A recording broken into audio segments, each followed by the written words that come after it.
All parties Hurriyat conference has strongly condemned the occupation authorities for disallowing Jummatul Wida prayers at the historic Jamia Masjid in Srinagar, saying that the Kashmiri Muslims have been deprived of all freedoms including the religious freedom in occupied Kashmir. According to Kashmir Media Service, APHC spokesman Advocate Abdul Rashid Minhas said this in a statement in Srinagar.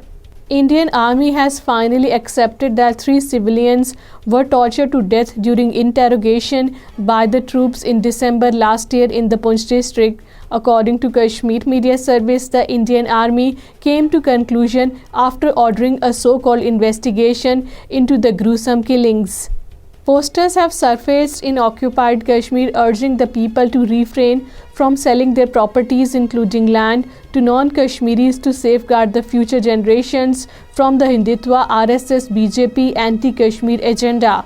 According to Kashmir Media Service, the posters pasted at the various places in Srinagar, Baramulla and other districts by the pro-freedom organization voiced opposition to the BJP RSS implementation of the harsh and anti-Kashmir policies.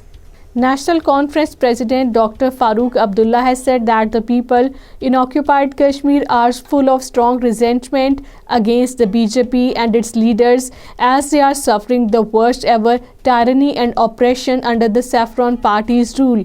According to Kashmir Media Service, Farooq Abdullah made these remarks while chairing a joint meeting of the Congress in Jammu.